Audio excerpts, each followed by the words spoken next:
Hoje eu vou então finalizar, não é, o processo que nós estamos realizando para assim, a formação, não é, de uma playlist para ser um manual, um compêndiozinho de orientação para as questões básicas de entendimento do que nós estamos fazendo aqui, sobre o que é a sala dos mantras, o que é a torre dos mantras,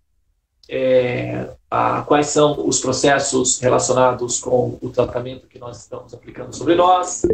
E hoje, então, eu vou finalizar com a explicação do que é o Mahamantra, mas eu gostaria de aproveitar também para conciliar essa explicação do que é o Mahamantra com uma pergunta que a Terezinha Passos sugeriu. Não sei se ela está ainda na sala. A Terezinha está na sala ainda? A Terezinha Passos? Não. Estou sim, estou sim. Estou aguardando. A Terezinha Passos, ela levantou uma questão, não é? Ela trouxe uma pergunta que eu acho que dá para a gente encaixar aí na explicação do Mahamantra. Você gostaria de fazer a pergunta já, Terezinha? Sim. Eu achei muito interessante a visão que o senhor trouxe sobre a maternidade dos líderes, dos mártires, em querer que todos tenham o bem, que todos tenham a paz, que todos tenham o amor e que todos tenham a igualdade, com respeito de ser humano. Aí eu achei muito lindo. Aí eu gostaria que você falasse sobre essa questão dessa maternal, né, que o senhor chegou a falar. Então, deixa eu só contextualizar a pergunta dela.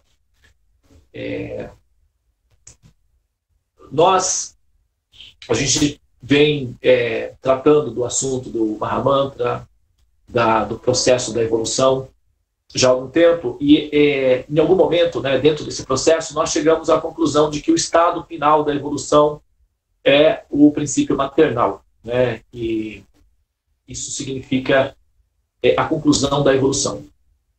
O Mahamantra, a palavra mantra é uma palavra composta. Man significa mente e tra significa aquilo que libera, ou aquilo que solta, ou aquilo que desprende, né, a mente. Então, mantra significa liberação da mente, ou o despertar da mente, né? O sono, ou a ignorância, é uma prisão. Então, permanecer aprisionado, a ignorância, equivale a um estado de condicionamento, né? Que é uma espécie de coma existencial. Então, quando a pessoa desperta, ela consegue libertar-se do aprisionamento, que é o coma ou a cama, né? Tanto faz. Você pode traduzir isso também para a situação atual, momento. Sair da cama significa libertar-se do coma. E não são todos que conseguem fazer isso. Alguns conseguem, outros não conseguem. Na verdade, a maioria não consegue. A grande maioria, a esmagadora maioria, permanece em estado de coma. E o processo de autorrealização significa a libertação, ou a liberação do estado de coma, que é o estado da ignorância, ou o estado do êxtase que a ignorância produz, que é o prazer em estar no estado de coma. Muito bem. E o Mahamantra, ele tem a função de ser um antídoto para esse processo, que é o prazer de estar em coma. Então, o Mahamantra, ele proporciona um outro tipo de estado mental, outro tipo de estado de existência. E nesse estado de existência, o ser sente prazer em estar desperto e não estar em coma. Então, altera o estado de existência. A existência continua sendo a mesma, porque a alma permanece no seu estado eterno. A alma sempre está no estado de eternidade. Tanto faz ela estar no estado de condicionamento, de ignorância absoluta, que é o estado de coma, ou no estado de despertar, que significa estar consciente da própria existência. Em ambos os estados, a alma permanece eterna. No caso da água, por exemplo, em qualquer um dos estados da matéria, seja sólido, líquido ou gasoso, a água permanece na sua constituição intrínseca de molhar. Então ela molha em qualquer circunstância. Então, isso é chamado Sanatana Dharma, de um princípio. Então, o Sanatana, ou o estado contínuo da existência do Atma, a alma, é estar existente. Então, a alma permanece existente em qualquer circunstância, estando ela em absoluta ignorância de si própria, ou seja, no estado de coma, ou no estado desperto. Agora, o processo de estar desperto tem a função, primeiramente, de nos tornar conscientes, capazes de identificar o objeto que nós estamos procurando. Por exemplo, imagine que você está procurando o seu óculos, mas você não sabe que você está procurando o seu óculos. Sabe aquelas experiências que nós temos? Quando a gente entra num lugar, assim, num quarto, num local, e a gente pensa assim, poxa, mas o que é que eu vim fazer aqui mesmo? E aí você fica andando para lá e para cá, tentando lembrar o que você está fazendo ali, não é? E normalmente você mantém isso daí em segredo, porque se alguém souber que você está tentando descobrir o que é que você está fazendo ali, pode se interpretar errado. Então você fica assim, pensando, será que eu estou pirando? Será que eu estou... Mas o que é que eu vim fazer aqui? Aí, sim, agora sim, descobri. Então você permanece em estado de inconsciência, estado de stand-by por algum tempo, até relembrar o que você está fazendo ali. Enquanto você não sabe, enquanto você não tem noção do que você está fazendo ali, você fica girando, tentando se lembrar, ou tentando entender o que você está fazendo ali. Até que, de repente, você consegue descobrir, você percebe o que você está fazendo ali, e a operação de estar ali fica concluída, você faz o que tem que fazer e pronto. Tá? Agora, se nós sabemos o que nós estamos buscando, fica mais fácil de finalizar a busca. Ou seja, se nós sabemos que estamos ali em busca do equipamento, que é o nosso óculos, o objetivo é mais rápido, a gente pode alcançar mais rapidamente esse objeto. Por quê? Aquela pessoa que não sabe o que está procurando, ela pode eventualmente se esbarrar no objeto de busca e não reconhecê-lo. E a consequência disso é que ela vai estar em estado de redundância e vai perder o seu tempo e terá que repetir a operação, quem sabe uma ou mais vezes, até que tome consciência daquilo que está buscando. Então, o processo de autorrealização, ele é profissional, é um processo consciente, não é um processo emocional, não é um processo esotérico, ele não é necessariamente um processo abstrato. O processo de autorrealização, ele é pragmático, ele é racional, ele é consciente e inteligente. Então, a primeira etapa do processo de autorrealização é entender o que significa a autorrealização, o que significa o autoconhecimento, o que significa a evolução. Normalmente, nós dizemos assim, é o normal que nós falamos, né? Quando a gente pergunta, por que nós estamos aqui, teoricamente, né? Vamos partir do princípio de que nós estivéssemos aqui, só para facilitar a racionalização. Num certo nível, nós podemos admitir que estamos aqui, sim. Não é? Isso só não pode ser demonstrado objetivamente, mas, ao menos do ponto de vista da terapia que está em andamento, nós podemos admitir que estamos aqui. Então, uma vez que nós estamos aqui, nós podemos partir da seguinte afirmação. Nós estamos aqui para quê? Ou por que nós estamos aqui? Então, normalmente, a resposta que nós obtemos, tanto do ponto de vista da ciência, como do ponto de vista da teologia ou da metafísica, que seja da filosofia, é de que nós estamos aqui para evoluir. O processo é uma evolução e nós estamos evoluindo. Agora, quando nós pensamos em termos de evolução, se nós estamos aqui para evoluir, para nos tornar pessoas evoluídas, então, o que aconteceria comigo caso, sei lá, caísse um raio em mim e eu me tornasse evoluído, de repente? Como é que seria?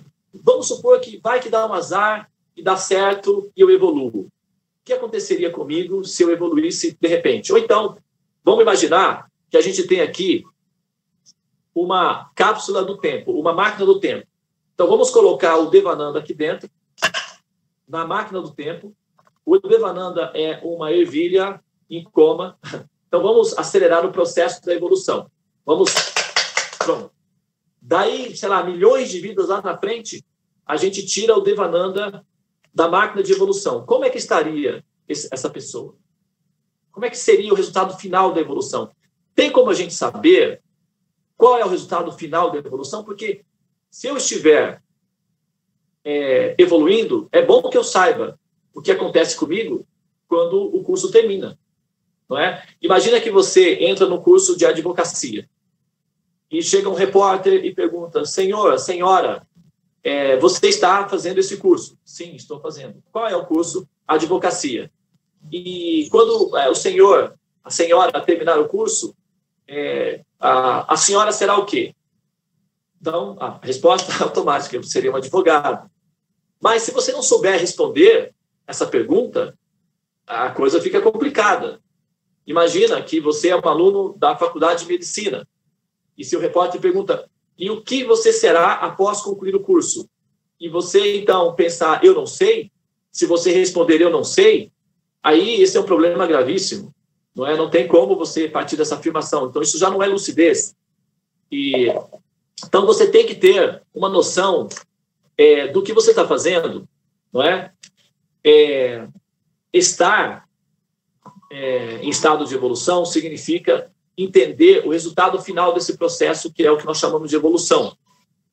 Então, se nós estamos aqui para evoluir, é importante a gente saber como seríamos nós ou como nós seremos depois que nós evoluímos, porque isso pode facilitar o nosso processo de evolução, que a gente vai ter o foco, não é aquela história. Se a gente sabe o que nós estamos procurando, fica mais fácil alcançar esse objeto procurado. Se nós não sabemos, aí nós ficamos girando para lá e para cá sem saber o que nós estamos procurando e podemos perder a oportunidade de encontrar aquilo que nós estamos buscando, certo?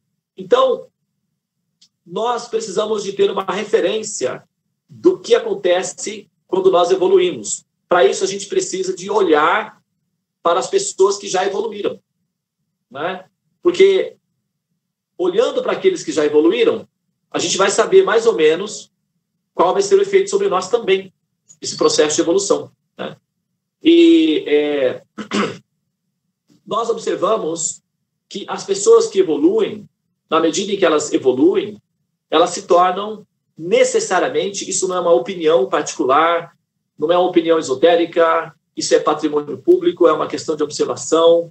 Você pode fazer as suas pesquisas, as suas estatísticas, pode fazer as comprovações.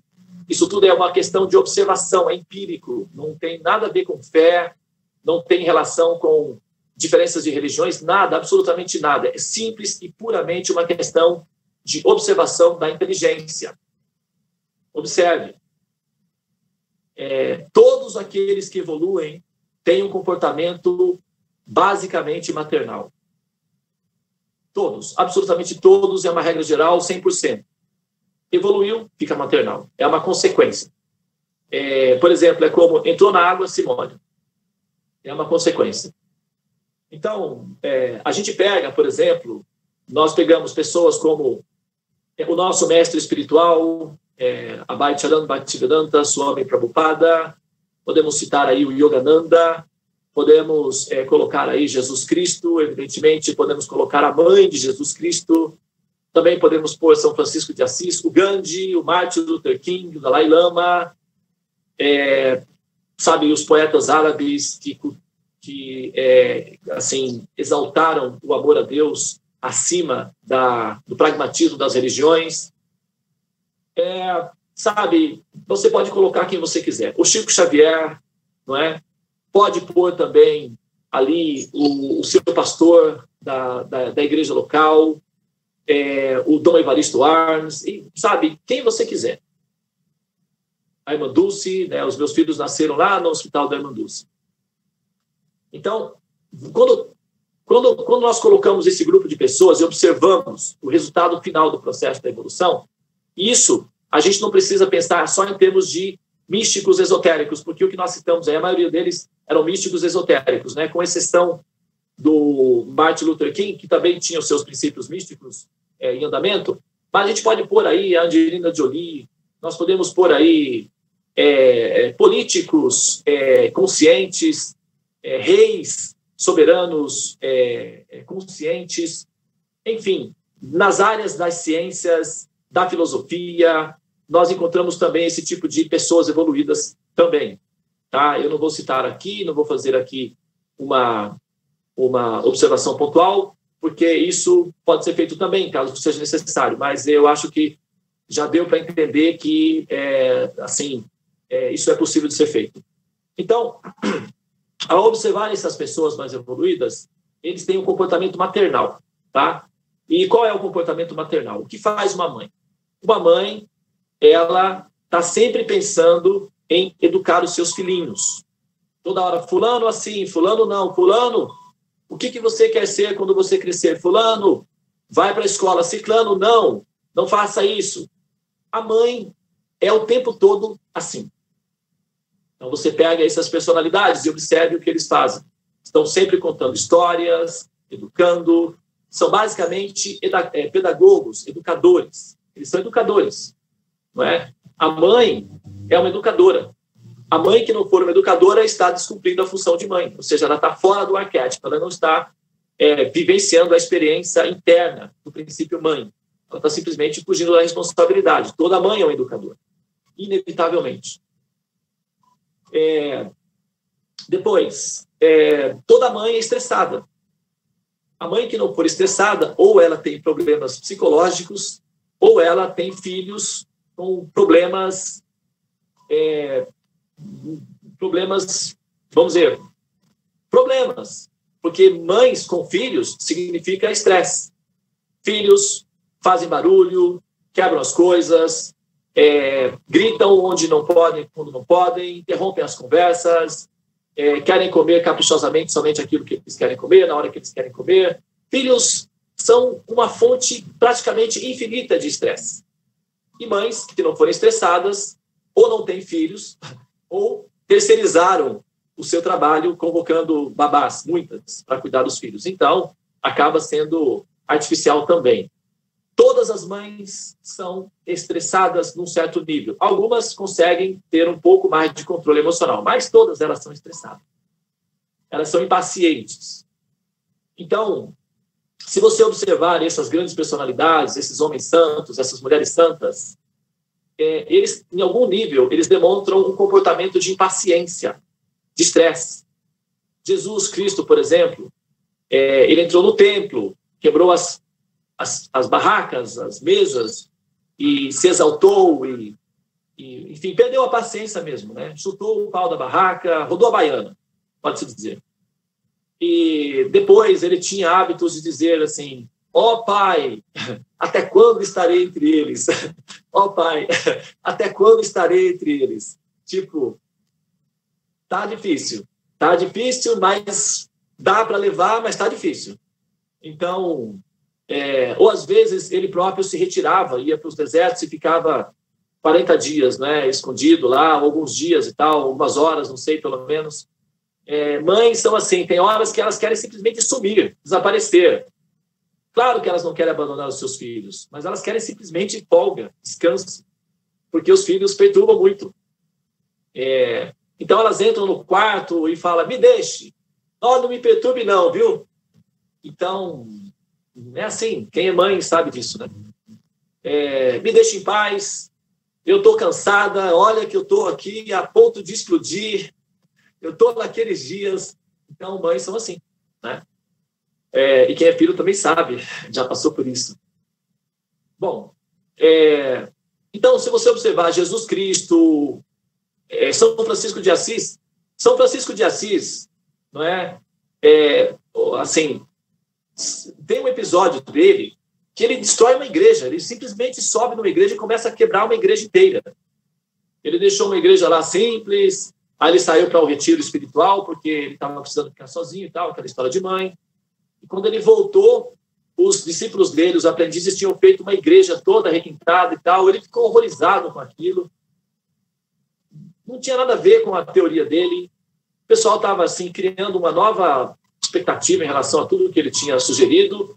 Ele simplesmente pegou tudo e começou a jogar fora, subiu na igreja, começou a destruir a igreja, e as pessoas que não conheciam São Francisco, que estavam vendo ele pela primeira vez, quando viu aquilo, pensavam assim: mas não é esse daí o mestre espiritual? Parece tão louco. Eu acho que eu me enganei como mestre espiritual, porque é assim que quebra a igreja. Onde já viu o mestre espiritual quebrando a igreja? Ah, não, aí não. O mestre espiritual é zen. O mestre espiritual é assim, aquele que flutua na nuvem, aquele que quando fala parece um trovão lá no fundo, que faz a gente até adormecer. Isso sim é o mestre espiritual. Esse daí que quebra a igreja, não, pelo amor de Deus, isso daí não é o mestre. Então, dá nisso também, entendeu? A irmã Dulce, a Madre Teresa de Calcutá, tem cartas dela, assim, descendo a lenha, reclamando e falando, e um monte de coisa, e perdendo a paciência, e diz, olha, se continuar assim, eu toco fogo em tudo.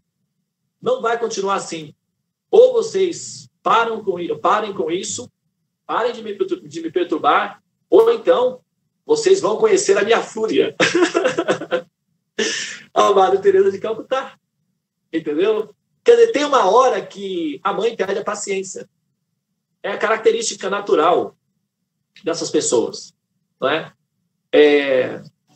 Bom, eu não vou entrar nos detalhes do Gandhi, do Martin Luther King, porque todos eles têm um momento de mãe, né? Só que eles são mães universais. Então, quando eles falam do ponto de vista universal.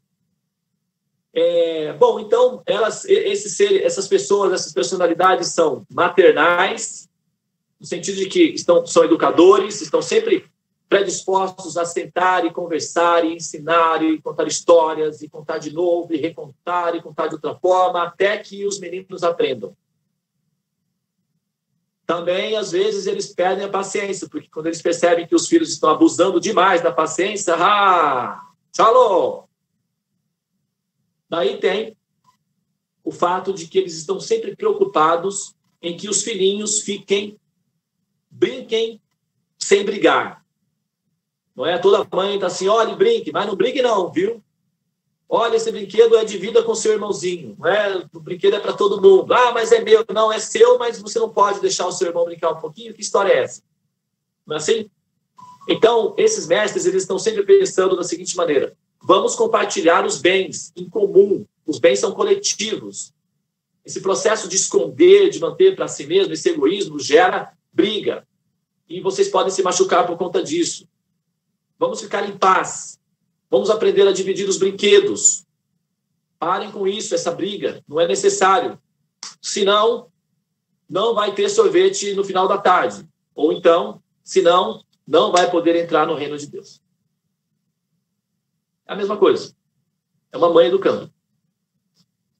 Depois, tem o ápice, que é o estágio supremo do princípio maternal, que é o fato de que essa mãe está predisposta a dar a vida pelos seus filhos. Inclusive, supomos que se as mães fossem doadores compatíveis de órgãos, em 100% dos casos, não haveriam filas para transplantes nos hospitais. Bastava que um filho precisasse de um fígado, pronto, a mãe estaria lá predisposta, feliz da vida, para doar o fígado. Mas, mãe, você vai morrer. E você acha que, para mim, é preferível viver vendo meu filho sofrer do que eu falecer? Não é. A minha felicidade é ver a felicidade e a saúde dos meus filhos. Portanto, eu vou doar, sim, o meu fígado, vou doar o meu rim, eu dou o meu coração, eu dou o que for. Mas eu dou, não vai sofrer. A mãe prefere sofrer a que ver um filho sofrendo. Na verdade, para uma mãe, o maior sofrimento possível é ver o filho sofrer, ou então perder o filho. Assistam no YouTube situações em que os pais momentaneamente perdem os seus filhos na multidão e sinta o desespero que isso causa. Então, não há sensação mais dolorosa do que perder um filho ou vê-lo sofrer. Por isso, essas grandes personalidades, essas almas puras, essas almas iluminadas, evoluídas, estão predispostos a morrer, mas jamais abrirão mão de proteger os seus filhos, aqueles que os amam e aqueles que eles amam. E como eles amam a humanidade, então eles estão predispostos a dar a vida pela humanidade. É uma mãe se comportando. Então, eles querem nutrir, querem educar, querem ensinar a convivência pacífica, querem alimentar, eles estão sempre preocupados em alimentar a humanidade. Jesus dava comida. Quando a multidão se aglomerava ao redor de Jesus, uma das preocupações dele é a seguinte: eu posso ficar dias sem comer, mas essas pessoas aí, elas precisam comer. Vamos providenciar alguma coisa. Ah, mas não tem nada. O que que tem? Tem alguns pães, peixes, não tem problema, dá isso mesmo. O que tiver, dá. Mas eles não podem ficar sem comer. A mãe, quando ela acorda pela manhã, a primeira coisa que ela pensa, o que ela vai fazer para os filhos, como vai ser o café da manhã, o almoço, o jantar, ela já pensa em alimentá-los. Uma mãe, quando abre a despensa e não tem nada, sofre profundamente. A maior preocupação de uma mãe, a maior ansiedade de uma mãe é a despensa vazia. Então, a mãe está sempre preocupada em que a despensa esteja cheia, que os filhos estejam seguros e limpinhos e educadinhos. Essa é a natureza de uma mãe. Então, o Martin Luther King, o Gandhi, a irmã Dulce, a irmã Madre Teresa de Calcutá, o nosso mestre espiritual, Srila Prabhupada, ele dizia o seguinte: como nós saberemos que nós somos bem-sucedidos espiritualmente? Simples. Sempre e onde houver um templo de Krishna, 13 quilômetros ao redor, ninguém pode passar fome. Se num raio de 13 quilômetros ao redor tiver uma pessoa passando fome, isso significa que nós somos fracassados espiritualmente. Esse é o termômetro. Então ele criou um programa chamado Food for Life, Alimentos para a Vida. E os devotos de Krishna sempre tiveram o hábito de distribuir muito alimento e alimentar as pessoas. Nós somos um templo de... Todo mundo vai num templo de Krishna para comer para shala, para jantar, para comer, para se divertir.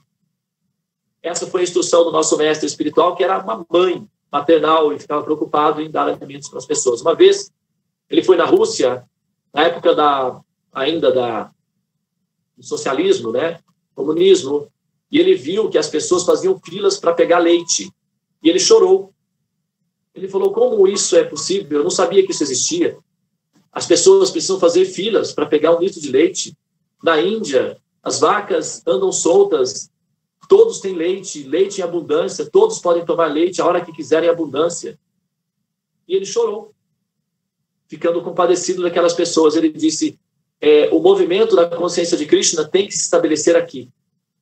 Porque esse lugar as pessoas são muito necessitadas de conhecimento espiritual, são piedosas, e elas precisam muito da opulência e do amor de Krishna. Atualmente, a Rússia é o país onde mais tem devotos de Krishna no mundo. Nenhum país no mundo supera a Rússia em termos de devotos de Krishna. Só a Índia, que é natural, né? Fora a Índia é a Rússia. O Steve Jobs, na biografia dele, tem uma parte que ele faz o seguinte. Ele faz assim: se eu tenho pessoas para agradecer, sim, tenho. Eu tenho para agradecer os Hare Krishnas. Está escrito na biografia do Steve Jobs. Por que eu tenho que agradecer os Hare Krishnas? Porque eu era estudante universitário e eu não tinha dinheiro para comer. E eu passei a minha vida toda estudando na universidade, comendo de graça no templo dos Hare Krishnas. Então, eles me estão muito queridos no coração e a minha gratidão é para eles. Um juiz extremamente importante na cidade de Nova York, nós tivemos um problema técnico legal com o nosso templo em Nova York e foi a leilão. O juiz que pegou o caso, analisou todo o caso e devolveu o templo para os devotos. E a imprensa perguntou: por que o senhor fez isso? Ele disse: eu sou valioso para vocês? Os repórteres: sim, o senhor é um juiz, o senhor é valioso para a sociedade. Mas saibam que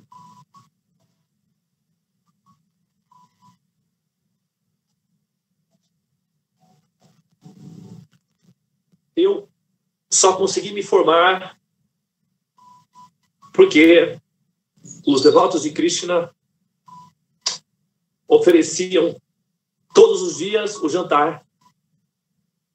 E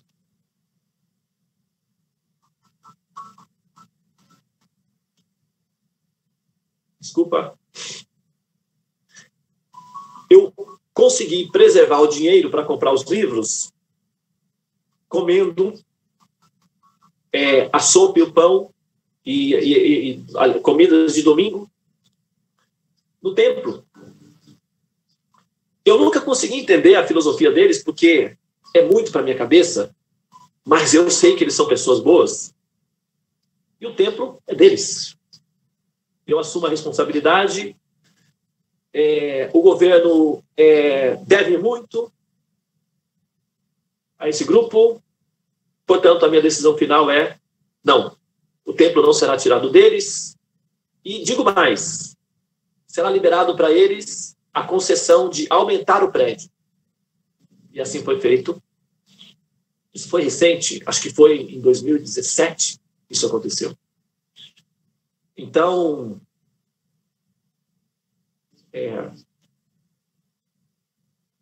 esse é o resultado do coração maternal do mestre espiritual. Nosso mestre espiritual era uma mãe, né? E acredite, estressada. Srila Prabhupada, ele tinha 1,60 m de altura, ele era baixinho, pequenininho, e as mães baixinhas são as mais terríveis, porque elas concentram a fúria. É tipo perfume francês, não é? Assim, ultra concentrado. Então, quanto menor é a mãe, quanto mais baixinha, mais perigosa ela é, mais furiosa. A minha esposa tem 1,60 m por aí, e eu sei mais ou menos como é que funciona o esquema. Bom, então, é isso. Tá? O resultado é maternal, ok? Todos os mestres que evoluem se tornam maternais, eles ficam maternais, eles ficam emocionais, e eles ficam extremamente dedicados a alimentar as pessoas. A irmã Dulce era assim, São Francisco de Assis era assim, o Gandhi, o Martin Luther King, o Chico Xavier. Quem vai a um centro espírita sabe que é assim que funciona. Enfim, está tudo funcionando dessa forma. Certo? O Padre Pio, né, que eu até sugiro que vocês assistam a biografia do Padre Pio.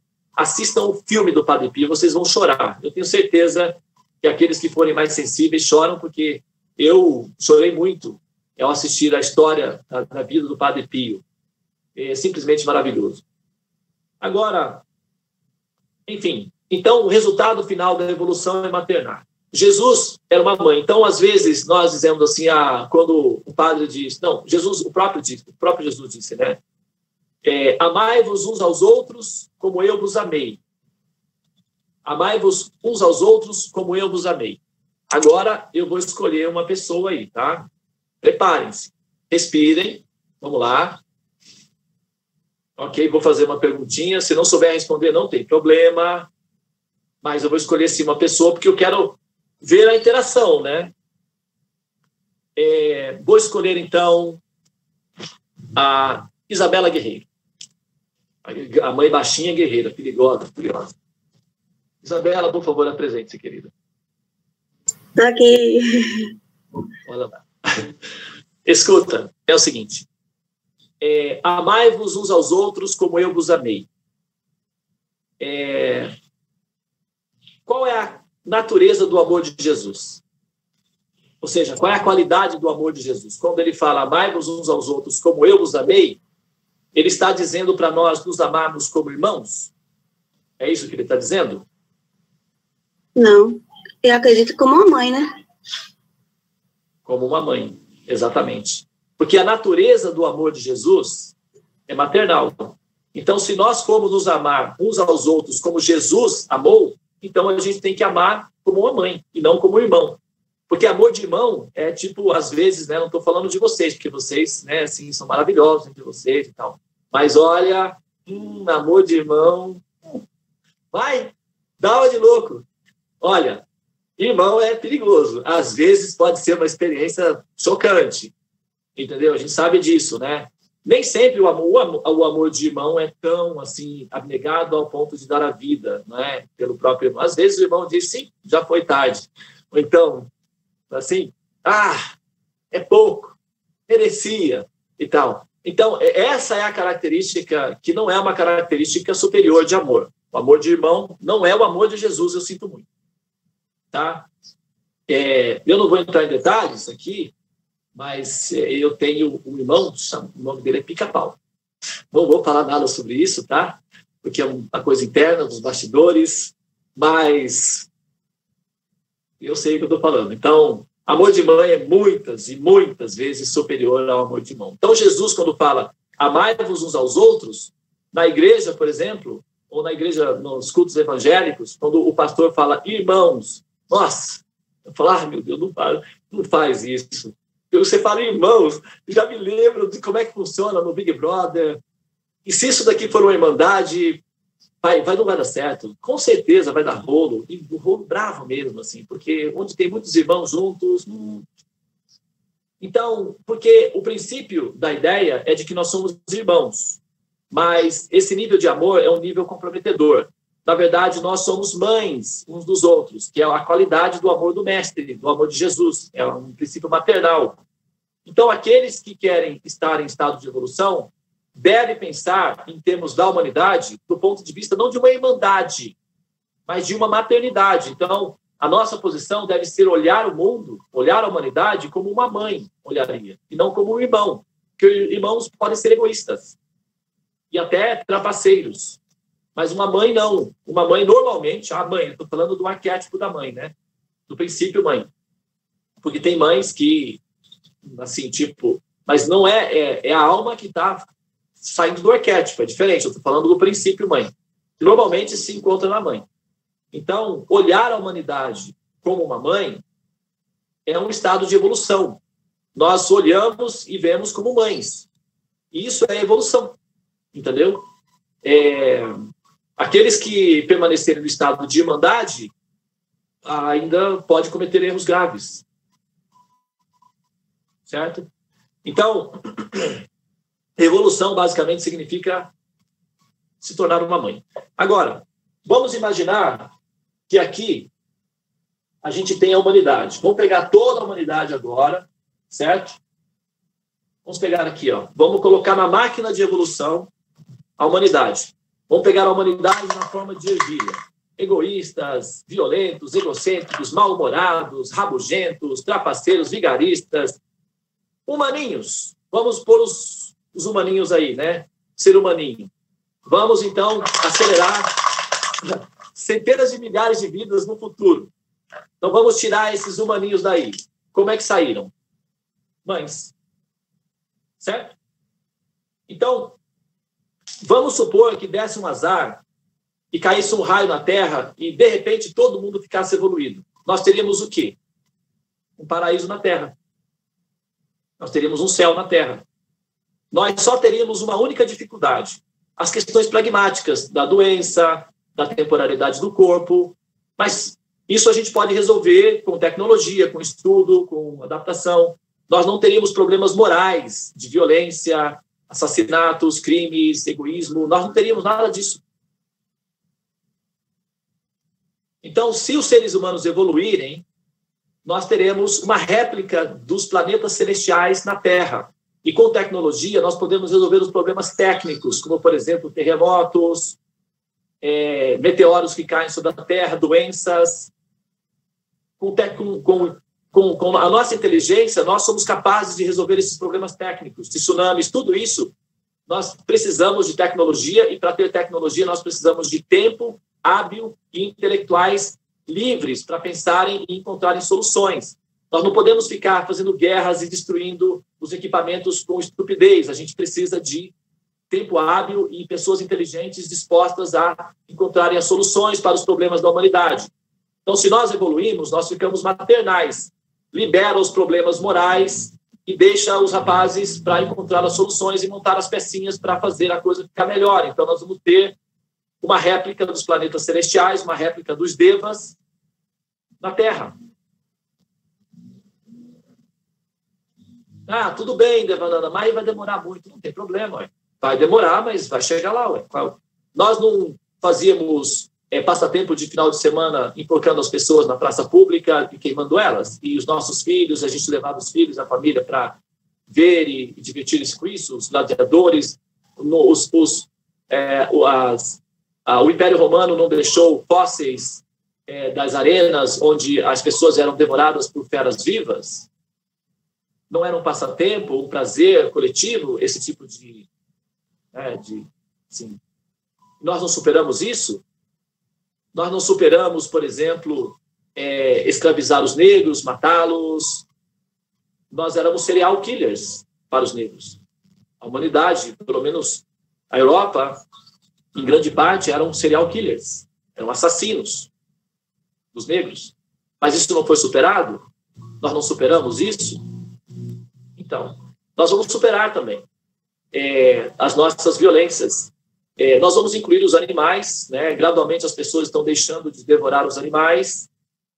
Do ponto de vista dos animais, nós somos serial killers, nós somos pessoas perigosas, eles sofrem nas nossas mãos, mas eu acho que a natureza já está dando recado, né? O coronavírus é um recadinho da natureza. Olha, que tal deixar os animais simplesmente serem animais e viverem em paz? Não está funcionando esse processo de comer os animais. A gripe suína, o SARS, a gripe aviária, a vaca louca, agora o coronavírus. O que mais vai ser necessário para que o ser humaninho entenda o recado da mamãe natureza? Acho que, sei lá, eu acho que às vezes a gente se comporta meio com uma certa teimosia mesmo, né? E às vezes a mãe tem que perder a paciência mesmo, não tem não? Uma mãe, de vez em quando, perdendo a paciência, o menino aprende, né? Onde o couro come, o moleque vira homem, não é? O resultado não é esse? Onde o couro come, o menino vira homem. Então, assim, quando a natureza fica um pouco impaciente, perde a paciência com a agressividade e a violência das crianças, ela dá um recadinho. O coronavírus é só uma puxadinha na orelha. Se funcionar, bem. Se não funcionar, aí, ó, vai ter que... Entendeu? Mas então vamos cooperar com a mamãe, porque ela está indicando que está brava.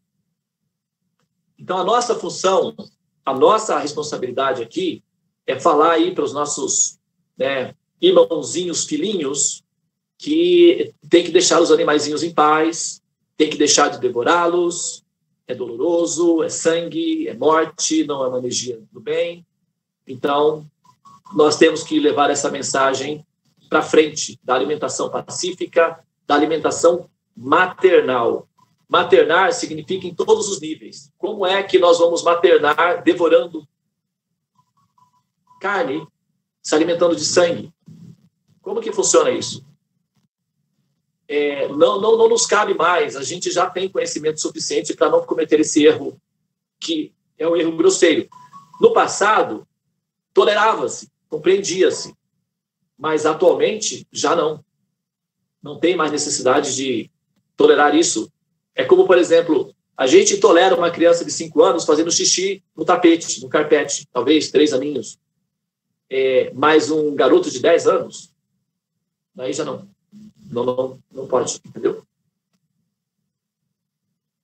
Então, o Mahamantra, no contexto de se chegar até o ponto principal, que é o ponto da evolução, que é o processo de maternar, ele tem uma configuração, ele entra no sistema, na verdade, o Mahamantra, ele desce, ele sai da transcendência, a origem dele é a transcendência, porque o nome do Supremo e o Supremo não tem diferenças qualitativas, é a mesma coisa.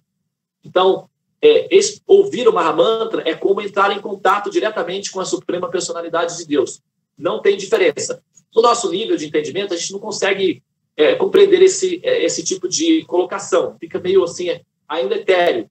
Mas, com o tempo, essa distância, essa abstração, essa poeira, essa nuvem, desaparece e fica muito claro a unidade entre o nome do Senhor Supremo e o próprio Absoluto. A diferença desaparece. E a pessoa, então, passa a experimentar a divindade de forma absoluta na medida em que ela experimenta o Mahamantra internamente.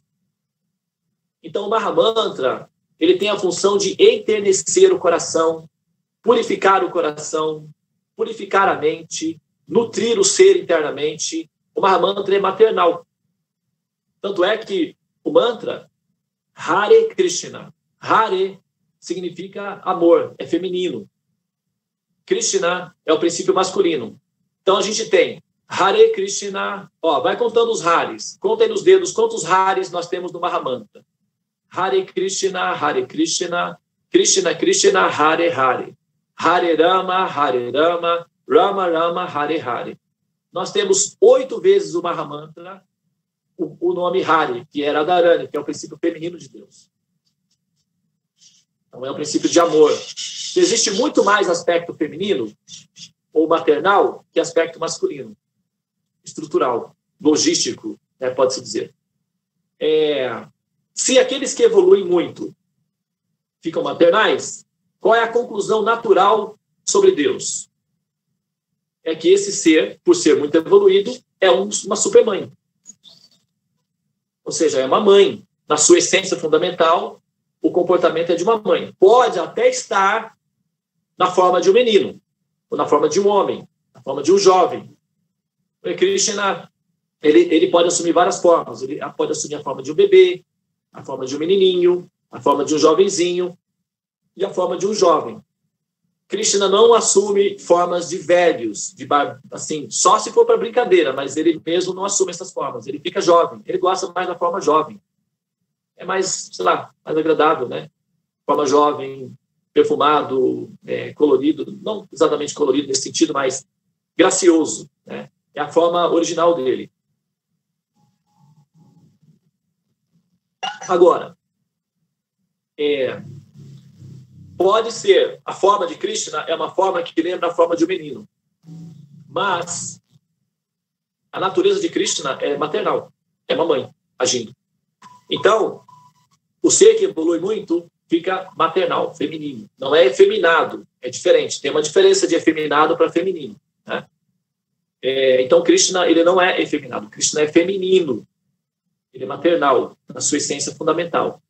E quando Krishna, é que vocês não vão poder entender essa afirmação agora, porque está fora do nosso campo de investigação até então, mas quando Krishna, ele quer evoluir, quando Krishna, ele sente, porque Krishna evolui constantemente, né? Embora ele seja perfeito, ele evolui. Uma coisa perfeita pode ficar mais perfeita. E uma das características da coisa perfeita é a capacidade de evoluir. E Krishna, então, embora ele seja a suprema personalidade de Deus, ele evolui.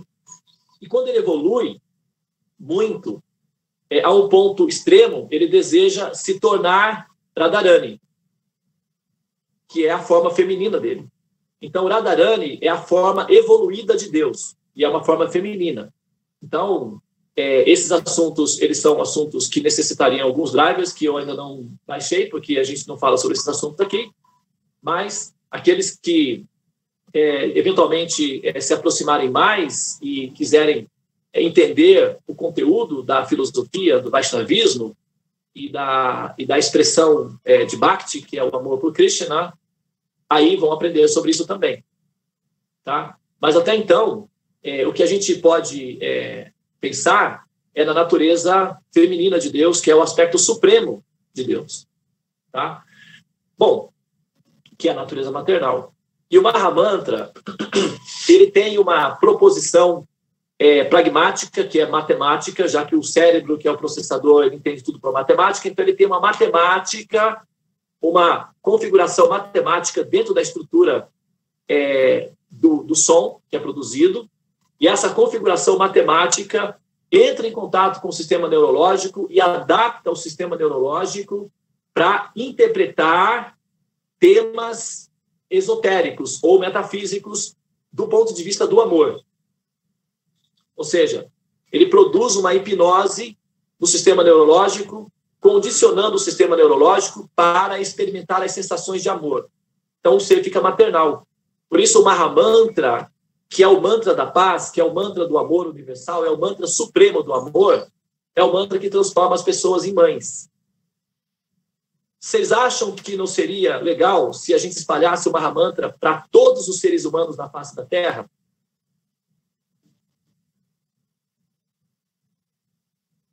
Deixa eu fazer uma pergunta agora. Vou escolher outra pessoa. A Isabela já respondeu isso, respondeu a pergunta. Então, eu vou perguntar agora. Eu vou perguntar para a Nancy. Posso, Nancy, perguntar para você?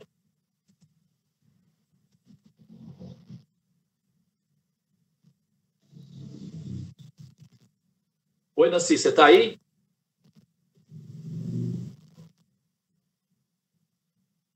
Ou ela está se escondendo de mim, ou ela não está acompanhando. Os outros chegavam 8 da noite. E de madrugada... Devananda, eu estou amando essa sua aula. Eu já dei muita risada aqui, viu? Parabéns. É mesmo? Nossa, mil. Peraí, eu já sei por que você deu muita risada. Por quê? Coloca a sua câmera aí, quero ver se você tem coragem de mostrar a sua cara. Olha aqui. Quantos metros você tem? Quanto você mede? Nem fala, eu sou pequenininha. 1,55, né? Olha lá. 1,52. Furiosa, perigosa, concentrada, tsunami. Eu devo risada com você. Escuta, fala uma coisa. O que você acha que aconteceria com a humanidade se todas as pessoas no planeta Terra fizessem o Mahamantra Hare Krishna, entoassem o Mahamantra Hare Krishna? Nossa, o mundo seria outro. O mundo seria outro. O mundo seria outro. Pode ter certeza. As pessoas seriam outras, né? Na verdade, o mundo se não tivesse as pessoas não teriam mundo, na verdade. Então, como eu falei, o mundo seria outro, né? Porque, assim, eu estou fazendo Mahamantra todos os dias e eu estou vendo o benefício. É maravilhoso, como eu te falei, né? Nossa, é muito bom, vale a pena. Hoje, então, eu tive uma experiência, assim, depois eu vou falar com Devananda. O meu chakra coronário e o chakra do terceiro olho, nossa senhora, formigou e parecia até que estava subindo algo, sabe? Saindo do meu chakra coronário, na hora que eu estava fazendo mantras. Foi muito forte. Nós vamos entrar agora, você está sabendo, né? Que nós vamos entrar agora, a gente vai terminar o Vishuddha Chakra, nós vamos entrar no Agyana Chakra, é o chakra coronário. Uhum.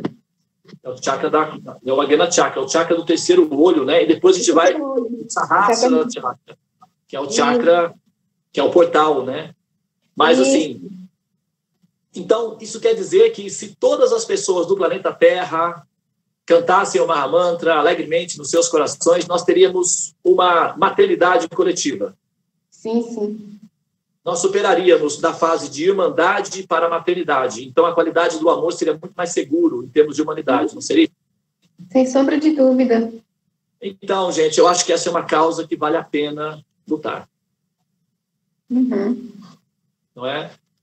E assim, como você falou, nem todo mundo ainda está aberto para isso, né? Convites a gente faz, mas eu vou. Então, nem todo mundo vai chegar aqui, não. Não são todos. Tem que ir mesmo devagarinho, né? Porque a humanidade não está madura o suficiente ainda.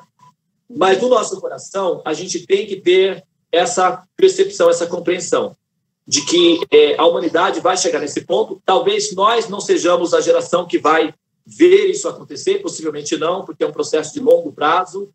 Uhum. A humanidade está começando a abrir a cabeça para o vegetarianismo, que é uma coisa que vai demorar uns 200 anos ainda para ver essa adaptação. Uhum. Mas, assim, o resultado final, dentro de uns 400 anos, é que nós seremos todas almas, todas as pessoas, raramente, nós vamos encontrar a vacina para psicopatia, as crianças serão vacinadas logo ao nascer contra questões ligadas à violência que matam, que devoram, essas coisas loucas, né, de psicopatas, mas a vacina vai aparecer, então não vai ter mais assim, então as crianças vão poder andar livremente na rua, não vai ter sequestro de criança, roubo, essas coisas todas, não vai desaparecer dentro de um período histórico aí na frente. Nós vamos ter um paraíso na Terra. Nós só vamos ter um problema, que é a questão da morte propriamente, que não vai ser solucionada, porque tecnicamente o universo todo entra em entropia, então não é possível. Até os Devas também, eventualmente, tem que trocar de corpos. Então vai ficar a questão técnica da manutenção do corpo, mas vai haver um prolongamento significativo da vida, vai haver um processo de reciclagens, de atualização do próprio tecido biológico do corpo, e nós teremos uma convivência pacífica entre nós teremos uma grande família, mães que se amam, e nós teremos, sim, uma experiência de divindade na Terra. Isso está previsto, né? Todos os planetas Terras chegam a esse ponto. Alguns demoram um pouco mais, outros demoram menos, mas essa é a função dos Devas, encontrar colônias semelhantes à Terra, espalhadas no universo, e transformá-los em locais semelhantes aos planetas celestiais. Isso requer educação, infraestrutura e tolerância, e eles enviam os pedagogos, fazem reformas teológicas, reformas filosóficas, e vai até que chega lá e consegue, porque está previsto que vai conseguir. Então, nós estamos nesse processo e nós estamos participando desse evento, que é praticamente embrionário ainda, mas é um projeto muito grande, ele transcende a nossa interação, ele é superior a nós, mas é muito bom saber que o projeto está em andamento e que nós fazemos parte de um projeto de vanguarda de futuro. Esse é um projeto de futuro. Então, esses conhecimentos, como eu havia falado para você lá, são conhecimentos do futuro, não são conhecimentos para agora. A gente está plantando a semente para que no futuro as próximas gerações possam entender o que nós estamos falando agora. Mas, eventualmente, aqueles que já conseguirem entender o que nós estamos falando, já conseguem se harmonizar também, porque conhecimento, mas também, claro, que tem um tempo, né? Tem uma pausazinha, tem um espaçozinho que tem que ser assimilado. Então, faz parte do processo realmente gerir aos poucos. Mas esses conhecimentos são conhecimentos de futuro. Eles não são conhecimentos necessariamente para agora. Eles são para o futuro. E nós estamos colocando as bases que vão dar sustentabilidade para o futuro. Então, a gente precisa se esforçar ao máximo, como se a responsabilidade de transformar a humanidade toda fosse nossa. A gente não pode também ficar relativizando muito, tipo, não, tudo bem, deixa para lá. Não é assim. A gente tem que focar e procurar, assim, ter um olho clínico e procurar identificar, olha, essa pessoa talvez seja uma pessoa que esteja pronta para o Mahamantra. Quem sabe a gente não possa introduzi-la aí na Sala dos Mantras, porque a Sala dos Mantras é virtual, então cabe muita gente, tem espaço para ela. Se não der certo, para dar errado, ela vai receber a semente. Essa semente vai frutificar um dia, né? Mas nós não podemos ter constrangimento de trazer as pessoas para a Sala dos Mantras, porque o objetivo final é nobre, é puro, é altamente elevado, está 100% em harmonia com a parte mais íntima da mente e do coração de Deus, que é o amor maternal. Então, é uma causa ganha, é uma causa válida, é uma causa nobre e nos purifica. Portanto, vamos abrir os nossos corações, as nossas mentes e lançar as nossas redes e, quem sabe aí, resgatar algumas almas perdidas e que precisam de nós, do nosso carinho, do nosso afeto e do nosso bate-papo gostoso e tal, né? É isso aí. Muito bem, pessoal. Então, eu acho que vou ficar por aqui, né? Nós fizemos essa relação entre o Mahamantra. Eu não expliquei a parte técnica do Mahamantra, das configurações matemáticas, mas assim, existem outros vídeos aí, e também as pessoas que... Eu acho que o que a gente falou sobre o Mahamantra, ele é o suficiente para que as pessoas possam apreciá-lo, não é? Sentir o prazer em entoar o Mahamantra. Então, a gente vai finalizar aqui com esse pacote, que é uma playlist inicial, introdutória. Então, vou ter, por exemplo, essa aula, como você mencionou, né, uma aula, assim, um bate-papo gostoso, divertido, falando da coisa mais importante que um ser humano pode fazer, que é falando da mente, da essência fundamental da existência de Deus. Nós fizemos isso repetindo, chorando, rindo. Então, isso é uma coisa gostosa, produz efeitos maravilhosos. Então, essa aula pode ser compartilhada, eventualmente, com as pessoas que queiram compreender um pouco mais, não é, a natureza de Deus, que queiram, enfim, encontrar, não é, uma forma de se purificarem, evoluírem espiritualmente. Todos são bem-vindos. E a gente vai formar, né, uma playlistzinha E essa playlist pode ser distribuída, né, gratuitamente para as pessoas, para que elas possam ter contato conosco. E quem sabe algumas delas, né, assim, mais afortunadas, se arriscam, não é, a ter contato conosco e pode ser que elas acabem pegando esse vírus, né, que é o Mahamantra e ficando assim como a Nancy. Não é? Tá bem, então. Muito bem, pessoal. Vamos finalizar, não é, as nossas atividades hoje. Vamos aproveitar, curtir um pouco a família aí. E amanhã a gente se vê novamente, tá? Só vou informar aqui quem são os parteiros do dia. A Anali, o Bhakta Gandiva, a Cristiane Batalha, a Eva Regina, a Terezinha Passos, que trouxe a questão, a Isabela Guerreiro, a Caruna, a Manuela Vasconcelos, a Mariana Delgado, a Nancy e a Tula Cipuza. São as parteiras. Vamos dar a luz? Vamos dar a luz. Aqui no grupo tem Isabela, eu, Mariana, Manuela, Farol da Leitura, que todos são baianos. Interessante, Anali. São daqui de Salvador. Mas não diz que Deus é brasileiro? Ele é brasileiro e baiano. Todos esses nomes citados aí passam de 1,50 m, Tula? 50. Quando você falou aqui, Devananda, eu fiz assim, ufa, então eu estou na normalidade.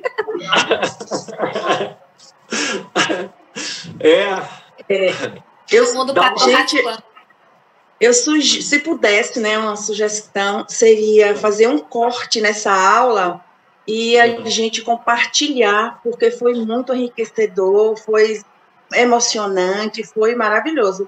Muito lindo, muito obrigada e que a luz divina esteja sempre conosco e com você.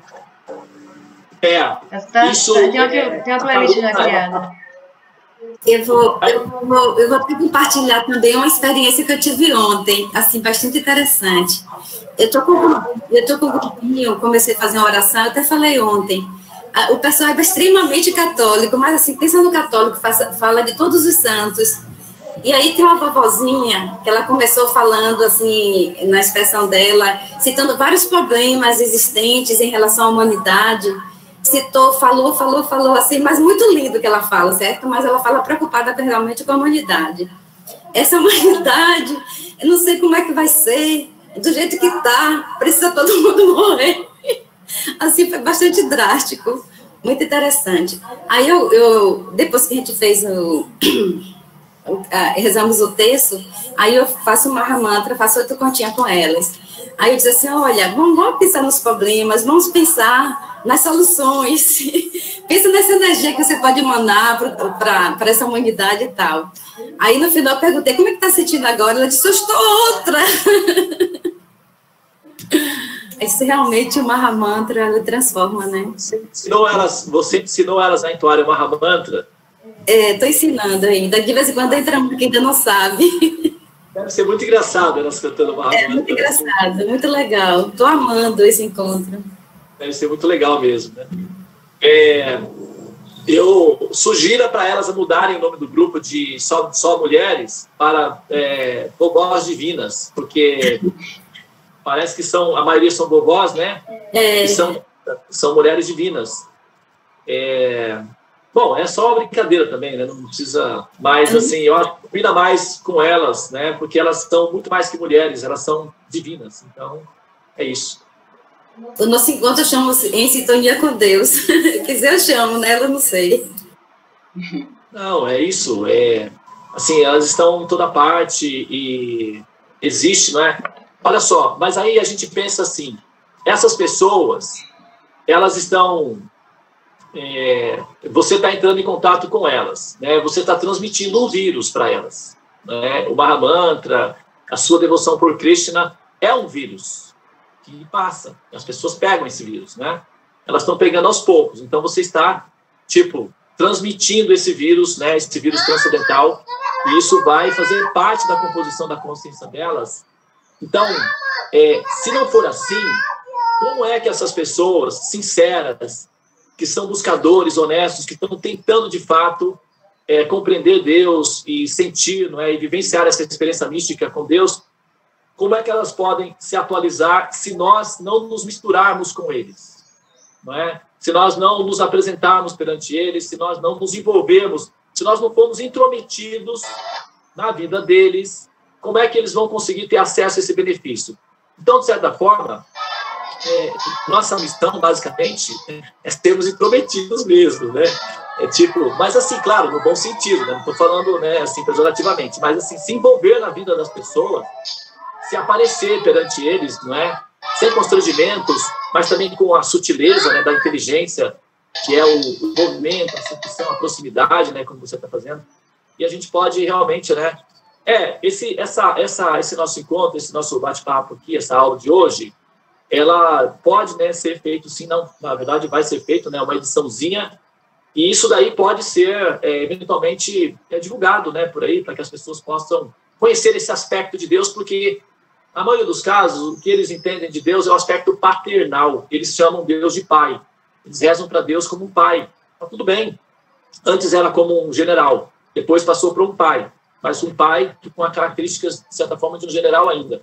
E aí, essa ideia de Deus como um pai está fazendo as pessoas ficarem masculinas, muito assim, tipo, vamos lá, então, honrar o nosso pai, vamos lá para a guerra e tal. E aí, dá um rolo danado essa história, entendeu? Porque tem um aspecto da característica do pai, que é aquele que manda o filho para a guerra com orgulho, com honra. A mãe, não. A mãe chora, se puder, a mãe esconde o filho, mas o pai não. O pai coloca a medalha no filho e fala, vai, filho, vai para a guerra e honre o nome do seu pai. A mãe não é assim. Então, eu acho que a gente precisa distribuir às pessoas essa compreensão de que Deus, além, muitas vezes, superior ao pai, é a mãe. É essa natureza de Deus que as pessoas precisam entrar em contato. Essa natureza de pai, eles se confundem e vão para as guerras, entendeu? E ficam violentos. Então, está atrapalhando isso agora. Então, se no momento foi útil, agora está atrapalhando. É que nem gesso. O gesso, né, você coloca no braço, por um tempo é útil. Mas se você deixar o gesso lá, perde os movimentos do braço. Então, fica prejudicial. O que é remédio para uns, é veneno para outros. O que foi remédio para a humanidade por um tempo, agora está se transformando num veneno perigoso. Então, é preciso fazer a atualização, é preciso fazer a mudança da compreensão. E compreender Deus a partir do princípio material, que as estatísticas demonstram, as evidências demonstram que esse é o aspecto real de Deus, vai facilitar para que a humanidade cultive um sentimento mais maternal de grupo. E as divisões de religião, enfim, desaparecem também, né? Muito bem. Então, Shalom.